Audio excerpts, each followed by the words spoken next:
여러분 안녕하세요. 저는 프라임 공인중개사과정 부동산 공법을 담당하고 있는 최기락이라고 합니다. 자, 여러분 이렇게 뵙겠어서 반갑고요. 프라임과 함께하는 여러분 모두가 합격할 수 있도록 잘 준비하고 최선을 다해서 강의할 것을 약속을 드리겠습니다. 저는 2020년까지 강남 해커스 등 주요 브랜드에서 23년 정도 공인중개사과정 부동산 공법을 강의를 했습니다. 저에 대해서 궁금하시면은 제 이름을 이제 포털 다음이라든지 네이버에서 이렇게 검색을 해보시면은 저에 대한 신뢰성을 확보하실 수 있을 겁니다. 자, 오늘 이제 공인중개사 시험을 처음으로 준비하시는 여러분들을 대상으로 하는 강의이기 때문에 가장 쉽고 편안하게 여러분의 수험 준비가 될 수 있도록 부동산 공법을 안내하는 그런 시간이 됩니다. 같이 한번 보겠습니다. 자, 저와 같이 공부하게 될 제 과목이 부동산 공법이라는 과목인데, 자, 부동산 공법은 처음 들어보시죠? 그래서 소수의 전공자가 아니라면은 부동산 공법이 어떤 과목인지 모르실 거예요. 그래서 자, 부동산 공법이 무엇인지 부동산 공법부터 시작을 하겠습니다. 자, 부동산 공법에서 부동산이라는 이 말은 여러분 이제 부동산의 개념은 다 알고 계시죠? 알고 계시는데 법률로 정의된 개념을 하셔야 돼요. 그래서 자, 부동산 공법에서 부동산은 자, 토지와 그 토지에 정착된 정착물을 말한다라고 이제 법률로 규정되어 있죠. 그래서 부동산 공법에서 부동산은 토지와 그리고 건축물, 그 토지에 정착된 정착물, 대표적으로 건축물을 의미하게 돼요. 그래서 부동산 공법은 토지공법이죠. 토지공법에 해당하는 법률 몇 개와 그리고 건축물을 대상으로 하는 공법으로 분류할 수 있는 법률 몇 개를 묶어서 이제 편의상 부동산 공법이다라고 이름을 붙이게 된 거예요. 자, 그래서 자, 부동산 공법에서 공부하게 될 자, 토지에 관련된 법률 이렇게 4개가 있고요. 또 그다음에 자, 건축물이죠. 자, 건축물을 대상으로 하는 법률 자, 이렇게 2개에서 토지와 건축물에 관련된 공법으로 분류할 수 있는 법률 모두 6개로 이제 과목이 구성되어 있다라고 하는 것을 알 수 있게 되죠. 자, 그러면은 토지에 관련된 이제 공법으로 분류할 수 있는 법률이 여러분 수백 개가 있어요. 그 중에서 부동산 전문가가 되기 위해서 필수적으로 학습을 해야 될 법률 이 4개, 국토의 계획 및 이용에 관한 법률과 그리고 도시개발법, 도시 및 중환경정비법, 농지법 이 4개를 여러분은 이 과목에서 앞으로 학습을 하시게 돼요. 네. 그리고 이제 건축물에 관련된 이제 공법으로 분류할 수 있는 법률 중에서 이제 건축법과 주택법 이렇게 해서 모두 6개의 법률을 공부하시게 될 텐데, 여러분 공인중개사 시험 2차 과목 중에서 가장 수험생들을 좌절케 하고 또 수험생들을 이제 시험에서 실패하게 만드는 이제 과목이 부동산 공법입니다. 분량이 방대하고 어렵다는 거죠. 오랜 경험을 통해서 그 방대한 공법을 가장 심플하게 시험에 나올 것만 간추려서 여러분의 학습 부담을 대폭 줄여서 강의를 하게 될 겁니다. 자, 그러면 앞으로 우리가 공부하게 될 토지 관련 법률 자, 하나씩 간단하게 소개를 드리겠습니다. 자, 첫 번째 국토의 계획 및 이용에 관한 법률이 있습니다. 이 법은 수백 개의 토지 관련 법률 가운데서 가장 기본이 되는 기본법이라고 하시면 되죠. 자, 이 기본법이기 때문에 여러분 기본법에 대한 학습이 완성되어야 나머지 토지 관련 법률에 대한 이해로 나아갈 수 있게 되죠. 그래서 여러분이 가장 중점을 두고 학습을 하셔야 될 법률이 국토의 계획 및 이용에 관한 법률이에요. 그래서 앞으로 가장 많은 시간을 할애해서 이제 국토기획법 강의를 하게 될 거고요. 여기서 전체 40문제 중에서 12문제 정도 출제가 되기 때문에 앞으로 가장 중점으로 둬서 여러분이 학습을 하셔야 될 법률이 이제 국토의 계획 및 이용에 관한 법률이다. 그렇게 볼 수 있고요. 이제 법률 제목이 좀 길죠. 그래서 저희끼리 약속합시다. 앞으로 이 법은 약칭해서 이제 국토 계획에 관한 법이다라고 해서 국토계획법이다라고 부르게 돼요. 자, 국토계획법 하면은 정식 명칭이 국토의 계획 및 이용에 관한 법률 그렇게 되는 거죠.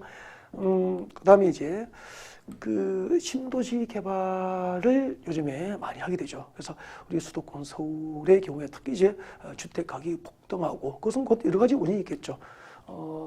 좋은 주택에 대한 수요가 많고 그리고 재개발, 재건축 등을 통해서 혹은 신규 아파트 건설을 통해서 시장에 적극 적극적으로 주택이 공급되지 않으니까 수요는 증가하고 이제 주택 공급이 멈춰버리니까 주택 가격이 폭등하는 것도 하나의 중요 원인이 되죠. 그래서 이제 정부에서는 그 대책으로 여러 가지 이제 신도시를 개발하게 되잖아요. 그래서 그때 신도시 개발 사업의 방법과 사업 절차 등을 규정하고 있는 법이 도시개발법이 되고요. 자, 도시개발법은 모두 6문제가 출제가 됩니다. 네. 자, 국토교육부의 딱 절반만큼 중요하다라고 보시면 되죠. 그 다음에 요즘에 신도시 개발은 대부분 이제 단독주택입니까? 아파트입니까? 아파트 위주로 이제 이렇게 신도시가 건설이 됩니다. 자, 이렇게 해서 이제 입주를 하면은 이런 아파트 입주하고 이제 세월이 40년, 50년이 지났습니다. 그러면 건물은 노화되고 기존의 도시 기반 시설은 이제 부족이 예상되죠. 네, 그렇게 되면은 재개발하고 재건축을 하게 되죠. 바로 그 재개발 사업과 재건축 사업을 법에서는 정비 사업이라 그래요. 정비 사업이라고 하고 그 재개발 재건축 사업 등 정비 사업의 방법, 정비 사업 절차, 그리고 재개발 사업과 재건축 사업을 법적으로 누가 할 수 있는지 정비 사업 시행자 등에 관한 사항을 규정하기 위해서 만든 법이 이제 도시 및 주거 환경 정비법이 되는 거예요. 그래서 자, 여러분이 관심을 갖고 있을 그 재개발 재건축 사업 등 관련된 내용을 규정하고 있는 법률이 이제 도시 및 주거 환경 정비법이고 역시 도시개발법과 마찬가지로 6문항이 여기서 출제가 이루어지게 됩니다. 그다음에 자, 우리 국토 가운데서 가장 그 많은 부분을 차지하는 면적은 주택지일까요? 농지일까요? 농지 면적이 가장 많겠죠. 그래서 그 농지를 누가 소유해야 할지. 예를 들면 여러분 농지는 농업을 하기 위해서 이제 농업인이 소유하는 것을 원칙으로 해야 되겠죠. 그다음에 이제 예외적으로 주말 체험용농 등을 목적으로 할 때는 비농업인에게도 농지 소유를 허용합니다. 그래서 농지 소유에 관한 사항이라든지 그리고 한정된 농지 자원을 가장 효율적으로 이용하기 위한 농지의 이용에 관한 사항이라든지 그다음에 인류가 존재하는 한 그 식량 자원을 확보하기 위한 농지는 존재해야 되기 때문에 이제 농지의 그 효율적인 보존 방법 등을 규정하고 있는 법, 농지 소유에 관한 사항과 농지의 효율적 이용에 관한 사항과 그리고 농지 보존에 관한 사항을 규정하고 있는 법이 농지법이고요. 농지법은 2문제 정도 출제가 이루어지기 때문에 이제 공인중개사 시험에서는 그렇게 중요하지 않다라고 할 수 있고요. 단 이제 실무에 나가면은 이제 농지가 최근에 이제 대규모 주택단지나 산업단지 등으로 개발되기 때문에 실무에서 중요성이 있다 그렇게 볼 수 있죠. 자, 이렇게 해서 앞으로 이제 부동산 공부에서는 토지에 관련된 이렇게 공법으로 분류할 수 있는 법률 몇 개죠? 4개를 간단하게 여러분에게 소개를 드렸습니다. 그다음에 자, 건축물을 대상으로 하는 이제 공법으로 분류할 수 있는 법률 중에서 이제 기본법이 건축법이고요. 자, 이 건축법은 이제 건축법상 이제 건축이 이루어지는 과정, 건축 절차. 예를 들면은 건축법에 따라서 건축물을 건축하기 위해서는 건축 허가를 받아야 되죠. 네, 이렇게 건축 절차, 건축 허가에 관한 사항이라든지 모든 건축물의 건축을 허가받지는 않죠. 일부 건축물은 신고하고 건축할 수 있게 됩니다. 이런 건축 절차에 관련된 사항이라든지 또 건축물을 건축할 수 있는 대지 그리고 대지와 도로와의 관계 또 건축물의 높이 제한에 관한 사항 그리고 건축물의 안전을 확보하기 위해서 건축물의 구조에 관한 사항 등을 규정하고 있는 법이 건축법이고요. 모두 7문제가 매년 출제가 이루어지게 됩니다. 자, 7문제 중에서 대체로 4문제 내지 5문제는 우리가 쉽게 이제 맞출 수 있는 법이 이제 건축법이다라고 보고요. 그다음에 여러분, 우리 건축법에서는 건축물의 종류를 용도별로 29개로 분류합니다. 예를 들면 단독주택, 공동주택, 제1종 근린생활시설, 제2종 근린생활시설 이렇게 29개로 건축물의 용도를 분류합니다. 그 29개의 용도 분류된 것 중에서 단독주택이나 공동주택 어떤 주택의 건설, 공급, 관리 등에 관한 사항을 규정하기 위해서 만든 법이 재주택법이 되고요. 역시 출제문항수는 7문제가 출제되기 때문에 분량은 비교적 적고 건축법보다 학습은 쉽지만 출제문항수가 이제 건축법과 이렇게 유사하기 때문에 아무튼 건축과 주택법 중점을 두어서 또 학습이 필요하다 그렇게 할 수 있죠. 자, 지금까지 자, 부동산 공부에서 공부하게 될 토지에 관련된 법률과 건축물에 관련된 법률을 여러분에게 소개를 드렸고요. 그러면 지금부터 토지 공법에 관한 법률 가운데서 가장 기본이 되는 국토의 계획 및 이용에 관한 법률, 이제 국토계획법부터 본격적으로 학습을 시작하게 돼요. 하기 전에 하나를 해야 될 게 있습니다. 네. 자, 행정조직의 체계죠. 이것은 그 자체가 시험에 나오지 않는데 여러분이 단순 암기하지 않고요. 원리를 쫓아서 이해를 하는 방법으로 쉽게 공부하기 위해서 이제 알고 있어야 됩니다. 그래서 자, 이것은 이렇게 그 OT 과정에서 이렇게 설명을 드릴 테니까 그대로 기억하시고 이제 국토교육법 기본 이론 강의를 들으실 수 있도록 그렇게 준비하셔야 돼요. 자, 그러면은 자, 우리나라 행정조직의 체계라고 제목이 되어 있죠. 자, 우리나라 행정조직의 체계 전부를 아실 필요는 없고요. 이 과목을 공부하기 위해서 필요한 최소 한도만 적어둔 거예요. 네. 자, 행정조직은 중앙정부가 있습니다. 중앙정부는 곧 중앙행정기관의 장을 의미하게 되죠. 그러면은 중앙행정기관의 장이 누구냐면은 중앙행정부처의 장관들. 예를 들면은 국토교통부 장관, 그리고 국방부 장관, 기획재정부 장관, 행정안전부 장관, 교육부 장관 이렇게 중앙행정부의 장관을 중앙행정기관의 장이라고 하고 그 중앙행정기관장은 부동산 공부를 공부할 때는 중앙정부라고 생각하시면 돼요. 그리고 자, 부동산 공법에서 부동산은 토지와 건축물이고 토지와 건축물을 관할하는 관계중앙행정위원장은 국토교통부 장관이기 때문에 부동산 공법을 학습할 때 가장 법률 조문에 많이 등장하는 중앙행정위원장이 누구죠?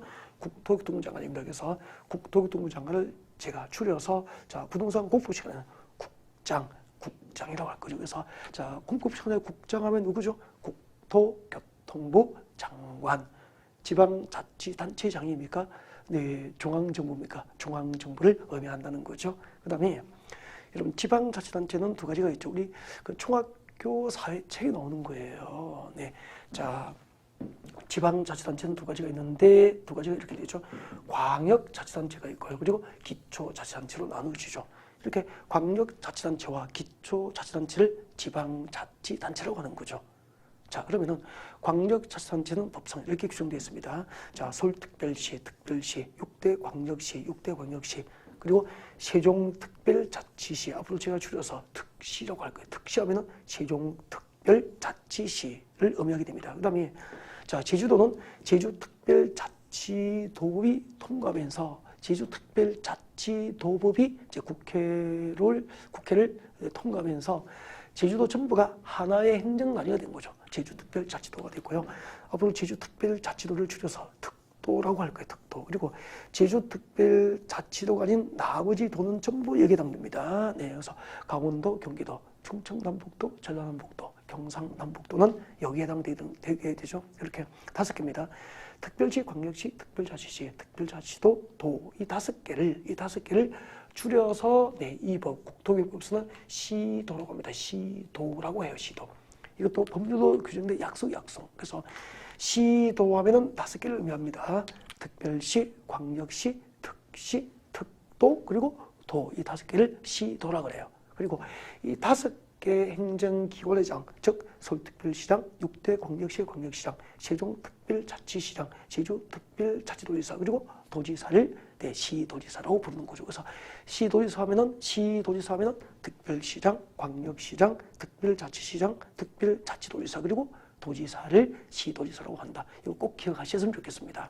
그리고 자, 기초자치단체는 시, 군, 구가 여기에 해당돼요. 자, 이때 시는 특별시, 광역시, 세종특별자치시가 아닌 시는 전부 여기에 해당되는 거죠. 그래서 경기도 광명시, 경기도 하남시는 특별시, 광역시, 특별자치시가 아닌 시니까 여기에 해당되는 거죠. 그래서 경기도 성남시, 경기도 광명시, 경기도 하남시 이런 도시들은 전부 기초지방자치단체가 되는 거죠.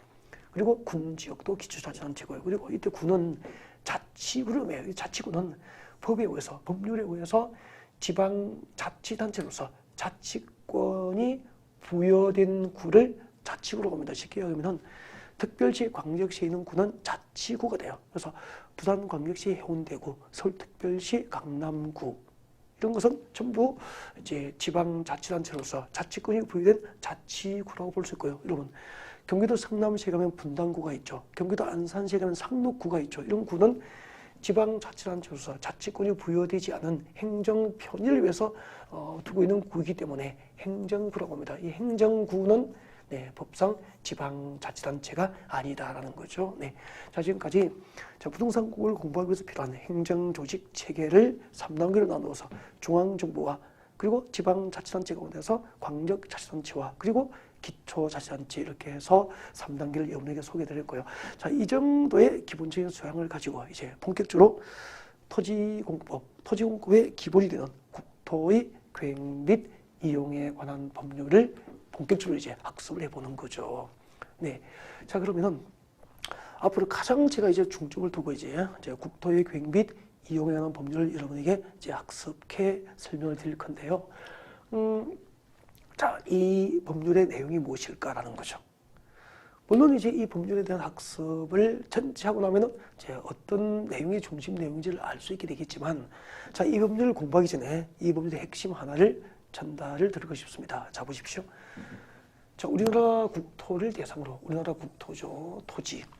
우리나라 국토를 대상으로 행정계획을 수립하죠. 국토계획이죠. 국토계획. 예를 들면, 자, 우리나라 국토를 어떻게 이용할 것인지, 어떻게 이 국토를 개발하고 어떤 지금 개발하지 않고 잘 보존할 것인지를 계획을 하는 거죠. 그래서 국토를 이용하고 국토를 개발하기 위한 행정계획을 수립한다는 뜻이죠. 자, 이것을 국토계획이라고 그래요. 국토계획. 자, 이 국토계획이 이 법률의 핵심 내용이에요. 자, 그래서 우리나라 국토를 개발하기 위해서 각종 행정계획, 국토계획을 수립하고, 자, 이렇게 국토를 개발하기 위한 행정계획을 먼저 수립하고 선계획이죠. 이 수립된 국토계획에 의해서 계획적으로 국토를 이용하고 개발하고 보존함으로써 난개발을 방지하고 환경 친화적이고 지속 가능한 국토의 개발과 이용을 목적으로 만들어진 법률이 국토의 계획 및 이용에 관한 법률, 즉 국토계획법이 되는 거예요. 그래서 자, 국토의 계획 및 이용에 관한 법률을 구성하고 있는 가장 핵심 내용은 우리나라 국토를 개발하기 위한 각종 행정계획이 이 법의 핵심이다라고 보면 되죠. 자, 그러면은 앞으로 우리가 공부하게 될 국토계획, 우리나라 국토를 개발하기 위한 각종 국토계획에는 무엇이 있는지, 그리고 그 국토계획은 그 관계가 전체적으로 어떻게 구성되어 있을까? 자, 국토계획 체계를 여러분에게 소개를 하겠습니다. 여러분이 앞으로 이제 국토계획에서 가장 먼저 공부하게 될 행정계획은 광역도시계획이에요. 광역도시계획. 2021년도에 광역도시계획 관련 문제가 출제가 됐었죠. 거의 매년 출제가 되고 있습니다. 그 다음에 이 광역도시계획을 수립하는 단위는 우리나라 전국토를 대상으로 하지 않고요. 전국토를 대상으로 하지 않고, 그리고 하나의 도시나 군 단위로 하는 국토계획이 아니고 광역도시계획을 수립하는 단위가 광역계획권이에요. 광역계획권. 그럼 광역계획권이 뭐냐면은, 자, 광역계획권에서 광역이라는 것은 둘 이상의 도시와 군 관할 구역 전부나 일부를 광역이라고 합니다. 예를 들면 여러분, 여기 서울특별시입니다. 서울특별시예요. 여기는 인근의 경기도 광명입니다. 인근의 경기도 광명시입니다. 광명시. 여기는 경기도 안양시입니다. 안양시. 그러면 몇 개죠? 3개. 이렇게 이웃하고는 2개 이상의 도시공간 전부 또는 일부를 하나의 단위로 묶어주죠. 하나의 단위로 묶어주면 이것을 광역계획이라고 하고요. 이 지정된 광역계획권 단위로 이 지역의 장기적인 발전 방향을 지시하기 위해서 수립하는 행정계획을 광역도시계획이라고 하는 거죠.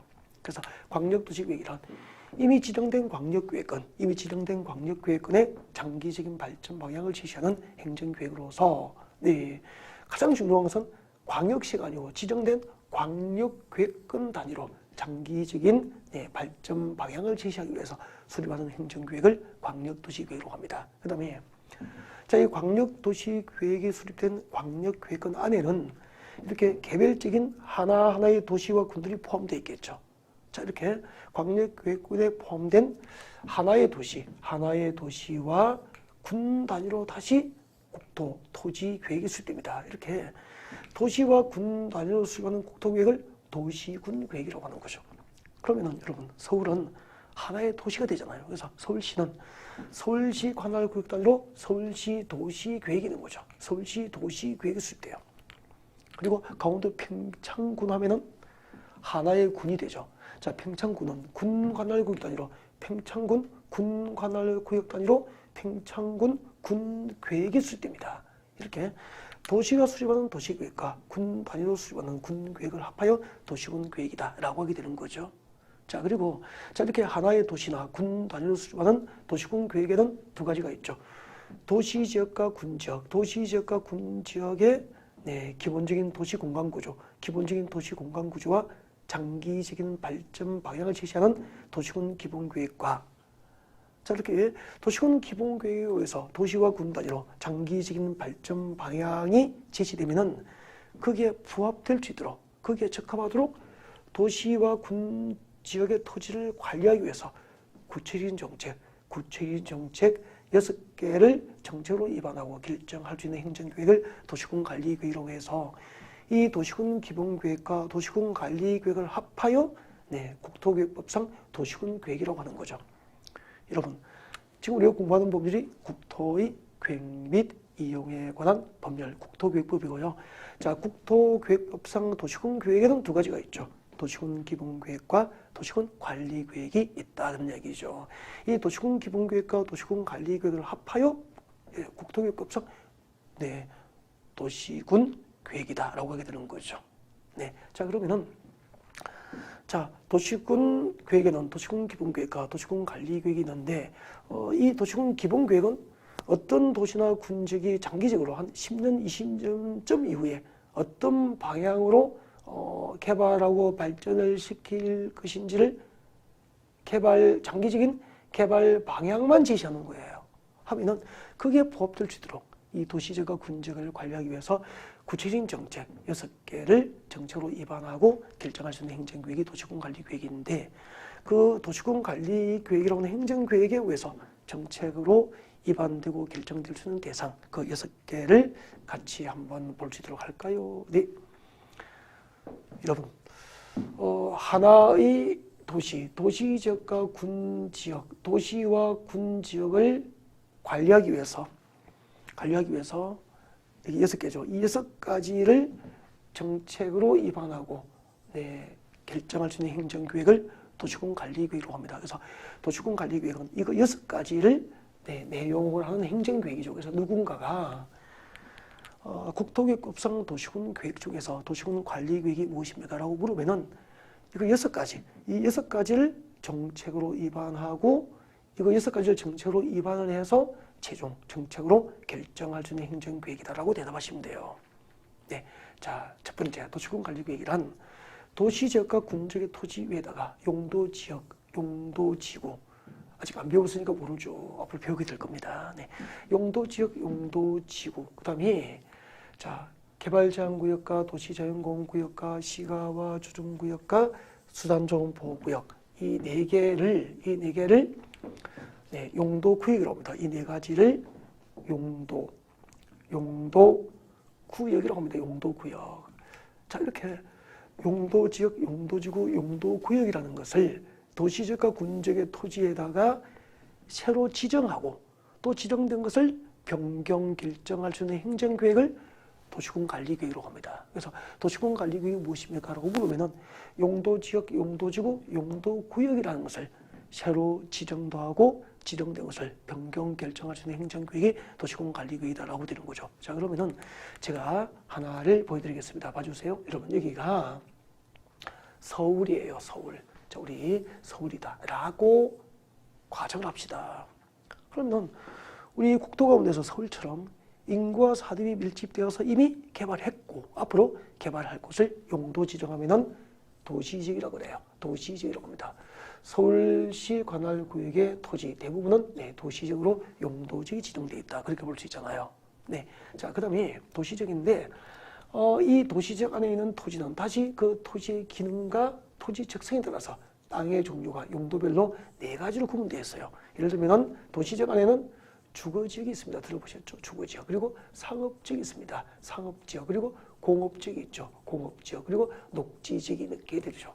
자, 이렇게 주거지역, 상업지역, 공업지역, 녹지지역이 용도지역이에요. 그러면은 주거지역은 주택단지, 단독주택이라든지 공동주택, 아파트와 같은 주거 용도의 건축을 목적으로 용도 지정된 곳은 주거지역이 되는 거죠.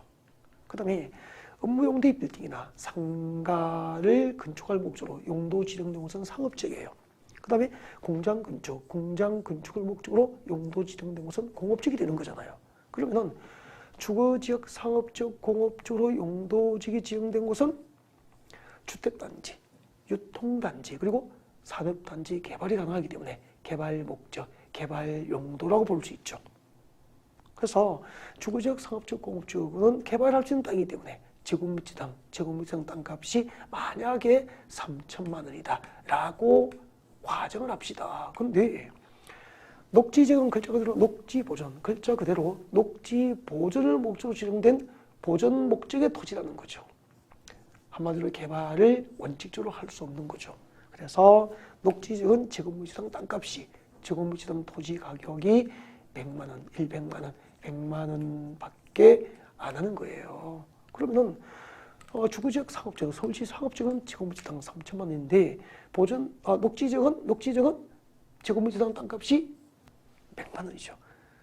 녹지지역은 상업지역보다 30배가 땅값이 싸다는 거죠. 이렇게 토지외 똑같은 서울이지만 주거지역, 상업지역, 공업지역, 녹지지역 즉 어떤 용도지역이 토지 위에 지정되느냐에 따라서 이렇게 토지의 경제적 가치가 달라질 수 있게 되는 거예요. 이런 주거지역, 상업지역, 공업지역, 녹지지역과 같은 이런 용도지역, 용도지구, 용도구역이라는 것을 새로 지정도 하고 지정된 것을 변경 결정할 수 있는 행정계획을 도시공관리계획으로 가는 거죠. 그러면은 도시공관리계획이란 용도지역, 용도지구, 용도구역의 지정과 변경을 결정할 수 있는 행정계획이라고 배웠는데 이제 궁금하시죠? 그죠? 네, 용도지역이 무엇인지.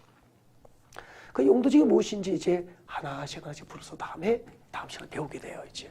그 다음에 우리나라 국토를 대상으로 지정되는 용도지역의 종류가 도시적 밖에 16개가 있고요. 도시적 안에 16개가 있고요. 도시적 밖에 5개 그렇게 해서 우리나라 토지 위에 지정되는 용도지역의 숫자가 21개예요. 즉 우리나라의 토지, 땅은 용도별로 종류가 21가지로 분류가 되어 있다는 거죠. 여러분, 땅의 종류는 용도별로 몇 가지로 분류되죠? 21개. 땅의 종류가 21가지예요. 사람은 성별을 기준으로 남자 사람과 여자 사람으로 2가지로 분류되고요. 땅은 용도별로 종류가 21가지로 구분되어 있고 그것을 용도지역이라고 하는 거죠. 그 다음에 그 21개 용도지역 가운데서 각각 어떤 용도지역은 어떤 목적으로 지정되는지 또 어떤 용도지역은 어떤 목적으로 지정되는지 용도지역별 지정 목적 앞으로 배우게 될 거예요. 그 다음에 내 고객이 어떤 용도지역에 땅 사면은 그 지정 목적에 맞지 않는 개발 행위를 법으로 규제, 제한을 받습니다. 이를 용도지역 안의 행위 제한이라고 그래요. 내 고객이 어떤 용도지에 땅 사면은 어떤 개발 행위를 할 수 있고 어떤 개발 행위가 제한되는지도 배우게 돼요. 그 다음에 내 고객이 어떤 용도지에 땅 사면은 대지 면적의 몇 퍼센트를 건축할 수 있는지 건축 가능한 면적을 규제하는 용도지역 안에 들어보셨죠? 건폐율을 학습하시게 됩니다. 그 다음에 내 고객이 어떤 용도지에 땅을 샀을 때 몇 층 높이로 건축할 수 있는지 용도지역에 건축할 수 있는 건축의 높이를 규제하기 위한 용도지역 안에서 용적률을 배우게 되는 거죠. 그러면은 공인중개사 수업을 준비하시는 대부분의 수험생들은 건폐율과 용적률을 배우게 되고요. 또 건폐율이 무엇입니까? 용적률이 무엇입니까? 라고 물으면 대답을 할 수 있어요. 근데 그 건폐율과 용적률의 소속이 도시공관리계획 중에서 용도지역 소속이죠. 즉 내 고객이 어떤 용도지역에 땅 샀을 때 건폐율과 용적률에 의해서 건축 가능한 면적과 건축할 수 있는 그죠 높이 규제를 받게 되는 거예요. 즉 건폐율과 용적률의 소속은 용도지역 소속이라는 겁니다. 이게 체계적인 학습이죠. 그다음에 이제 용도지구, 용도구역도 똑같은 방법으로 이렇게 들어가서 구체적으로 학습을 하게 될 거예요. 앞으로 배우게 될 테마들, 주제들이 흥미롭죠. 네. 자, 이렇게 용도지역, 용도지구, 용도구역을 앞으로 공부할 텐데, 이런 용도지역과 용도지구, 용도구역이라는 것을 도시적과 군적의 토지 외에 지정도 하고, 새로 지정도 하고, 지정된 것을 변경 결정할 수 있는 행정구역이 도시공관리구역이다. 그런 얘기입니다. 이해가 되죠? 그 다음에 그 도로라든지 지하철, 도로, 지하철, 공항시설, 도로, 그리고 지하철, 공항시설, 항만시설, 종합운동장 이런 것은 도시 기반시설이라고 합니다. 기반시설. 이렇게 도시지역과 군지역의 토지에다가 이런 도로와 같은 기반시설, 지하철, 도로 등 기반시설을 새로 설치하거나 기반시설 정비 또는 개량을 할 때는 도시공관리구역으로 정책을 입안해서 기반시설 설치, 정비, 개량을 결정하게 되는 거죠. 그러면 서울시 A지역과 B지역을 연결하기 위한 서울시 A지역과 B지역을 연결하기 위한 지하철 설치를 결정하면 그 지하철 설치는 곧 기반시설 설치 결정이 되는 거죠. 이렇게 기반시설 설치, 정비, 개량을 정책으로 입안해서 결정할 수 있는 행정구역이 도시공관리구역이 되는 거죠. 그러면은 A지역과 B지역을 연결하기 위한 기반시설 설치, 즉 지하철 설치가 결정되면은 그 중요 지하철이 통과하는 중요 지점에 역이 생기잖아요. 그 역세권을 중심으로 부동산 가치가 상승하게 되죠. 이렇게 해서도 수십만 명의 역세권 주변 지역의 부동산 소유자의 경제를 늘려줄 수 있게 되는 거죠. 이렇게 기반시설 설치, 정비, 개량에 관한 사항을 도시지역과 군지역의 토지에다가 도시공관리구역으로 정책을 입안해서 기반시설 설치, 정비, 개량을 결정을 하게 되는 거예요. 그 다음에 도시지역과 군지역에서 신도시 개발 사업을 결정할 수 있는 행정구역이 도시공관리구역이고, 그 다음에 신도시 개발 사업이 끝나고 신도시 아파트 입주하고 40년, 50년 지나서 재건축하잖아요. 또 일정한 지역은 낙후된 지역은 재개발 하잖아요. 그게 정비 사업이에요. 이렇게 재개발 사업과 재건축 사업 등 정비 사업도 도시공관리로 결정합니다. 그래서 서울에서 신도시를 개발할 때 신도시 개발 사업, 재개발, 재건축 등 정비 사업, 그리고 기반시설 설치, 정비, 개량 이런 것은 전부 도시공관리구역은 행정구역으로 정책을 입안해서 사업을 결정하게 된다는 거죠. 네. 자, 그러면은 이제 너무 이제 좀 복잡하잖아요. 너무 복잡하니까 자, 좀 지워버리고 다시 한번 봅시다. 도시공관리구역이 무엇입니까? 간단하게 용도지역, 용도지구, 그리고 개발제한구역, 도시재생공구역, 시가보조정구역, 수단조정보호구역을 뭐라고 했죠? 용도구역이라고 했죠. 용도지역, 용도지구, 용도구역을 새로 지정하거나 지정된 것을 변경할 수 있는 행정구역이 도시공관리구역이다. 그 다음에 도로, 상하수도, 학교, 지하철 등 도시기반시설의 설치, 정비, 개량에 관한 사항을 결정할 수 있는 행정구역이 도시공관리구역이다. 그 다음에 도시개발사업과 그리고 재개발사업과 재건축사업 등 정비사업을 정책으로 입안해서 도시개발사업과 정비사업을 정책으로 입안해서 사업을 결정할 수 있는 행정구역이 도시공관리구역이다. 여기까지 학습이 이루어지게 된 거죠. 그 다음에 도시공관리구역이란 지구 단위 계획구역의 지정 및 변경과 그리고 지구 단위 계획의 수립과 변경에 관한 계획이 도시공관리구역입니다. 여러분, 요즘에 가끔 이제 그 방송과 신문에도 지구 단위 계획구역 얘기가 나고요. 지구 단위 계획 단어가 나와요. 이거 그대로 이제 이 용어에 관한 사항이 출제에 한 4문제 정도 나오거든요. 지구 단위 계획은 시험에 잘 나오는 용어에 해당됩니다. 자, 지구 단위 계획이 무엇일까? 자, 앞으로 본격적으로 학습에 앞서서 잠깐 소개를 드리겠습니다. 여러분, 조금 전에 여기 서울이에요. 서울시죠. 서울시. 서울시는 한 개의 도시잖아요. 그러면 하나의 도시와 군 단위로 수립하는 국토계획이 뭐죠? 하나의 도시와 군 단위로 수립하는 국토계획을 도시군 계획이라고 하는 거죠. 그죠? 서울은 하나의 도시와 군 단위로 수립된 도시군 계획, 서울시는 그 관할구역 전부를 대상으로 서울시 도시군 계획이 수립되는 거죠. 그렇죠. 근데 이런 얘기가 서울시 녹지지역이에요. 이 부분이 서울시 녹지지역입니다. 녹지지역이에요. 녹지지역. 녹지지역이에요. 그러면은 녹지지역인데 자, 이런 녹지지역으로 한번 지정되면 영원할까요? 아니죠. 가끔 녹지지역을 해제해서 주택단지나 산업단지를 개발하잖아요. 그래서 자 보십시오. 녹지지역인데 이 부분을 이 부분을 녹지지역에서 이만큼 주거지역으로 용도지역을 변경할 거예요. 녹지지역에서 주거지역으로 용도지역을 변경합니다. 그러면 녹지를 풀어서 주거지로 용도지를 변경하면 앞으로 주택단지로 개발할 수 있잖아요.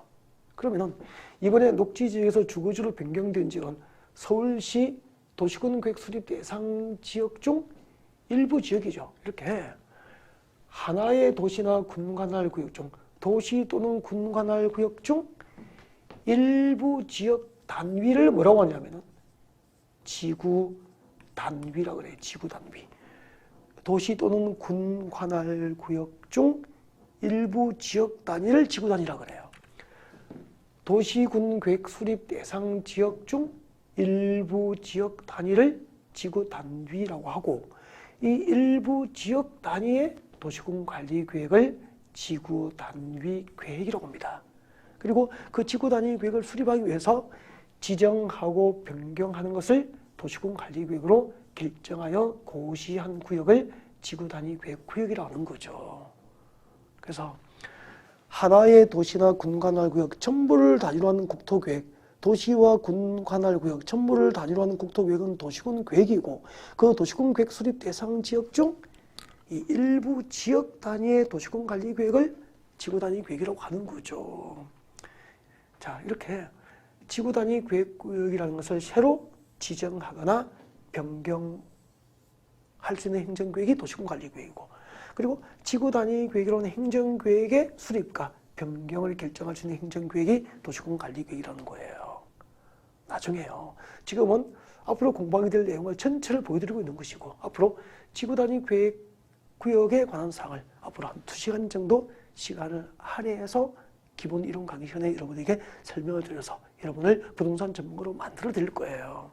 그 다음에 마지막이죠. 도시군 관리 계획이라는 것은 입지 규제 최소 구역의 지정 또는 변경 그리고 입지 규제 최소 구역 계획에 관한 계획이 도시군 관리 계획이죠. 자, 입지 규제 최소 구역의 지정과 변경, 입지 규제 최소 구역 계획에 관한 계획이 이제 도시군 관리 계획이 되는데 자, 지금부터 이제 입지 규제 최소 구역이 무엇인지, 입지 규제 최소 구역 계획이 무엇인지 여러분에게 간단하게 설명을 드리겠습니다. 설명드리고요.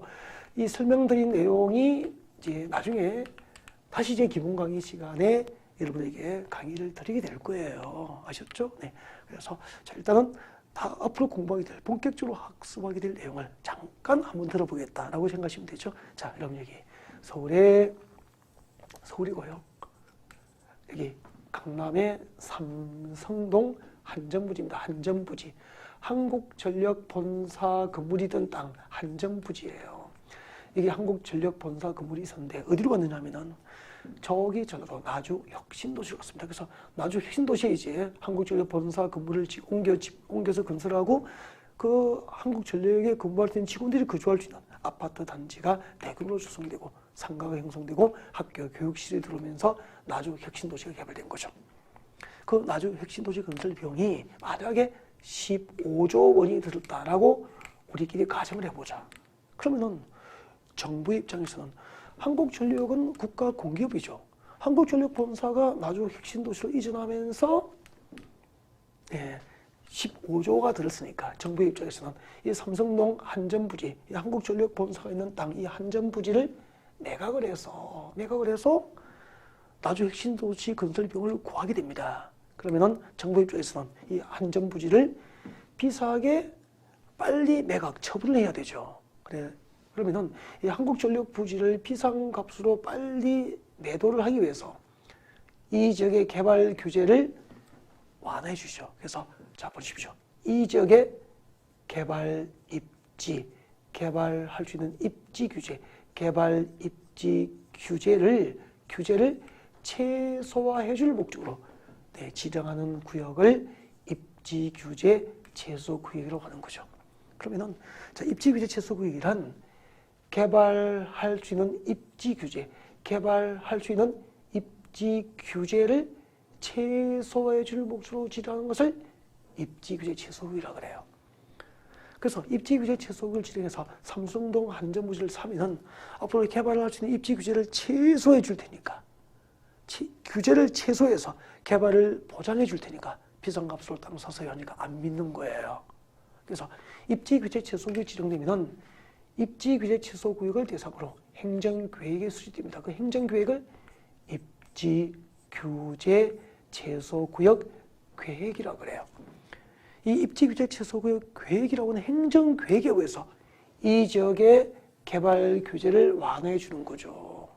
행정계획으로 규제 완화를 보장하면은 믿을 수 있겠죠. 그렇게 해서 현대자동차 정몽구 회장님이 당시 언론이 시가 5조 정도 평가했던 안전부지를 시가 얼마죠? 10조에 낙찰받아 버린 거잖아요. 그렇게 해서 낙찰받아서 이 입지 규제 최소 구역 계획에 의해서 이 지역의 개발 규제를 제도적으로 행정교육으로 풀어주는 거죠. 그러면 이제 현대자동차 그룹에서는 여기다가 제1롯데월드만큼 높은 업무 용도 현대 비즈니스 센터에서 BS 건물, 비즈니스 센터 건물을 건축하게 되죠. 그래서 업무 용도의 빌딩을 짓고 평당 1억 정도 하는 주거, 아파트 분양하고 세계적인 특 1급 호텔, 관광 호텔, 그리고 판매시설, 백화점 같은 판매시설을 건설을 하고 호텔, 관광호텔 지하에는 카지노 등 영업장, 밀학시설을 들어갑니다. 이렇게 해서 도시 지역에서 복합적인 토지용이 정진되고 해당 지역의 도시 정비가 촉진될 수 있도록 입지 규제 최소 구역을 지정하게 되는데 이런 입지 규제 최소 구역을 새로 지정하거나 변경 결정할 수 있는 행정구역이 도시공관리구역이고 그리고 입지 규제 최소 구역이 지정되면 그 목적 달성을 위해서 입지 규제 최소 구역 계획이라고 하는 입지 규제 최소 구역 계획이라고 하는 행정계획이 수립되는데 이런 입지 규제 최소 구역 계획의 수립과 변경을 결정할 수 있는 행정계획이 도시공관리구역이 되는 거죠. 자, 저희들은 지금까지 부동산 공법을 공부하기 위한 OT 강의로서 이제 기본 이론을 듣기 위한 최소한의 이제 맛보기 강의를 여러분이 보신 거예요. 그러면은 앞으로 이제 본격적으로 기본 이론 강의가 시작되면은 공인중개사 수험생들이 그 수험 준비를 자절케 하는 2차 과목 중에서 복부인 부동산 공법을 가장 확실한 방법으로 가장 심플하게 가장 적중력 높게 재미있게 강의할 준비가 됐습니다. 프라임 공인중개사와 함께 하면은 여러분 합격할 수 있습니다. 네, 앞으로 저희 프라임과 함께 여러분이 수험 준비하시기를 기대를 하면서 자 입문 과정은 여기까지 하겠습니다. 여러분 감사합니다. 네.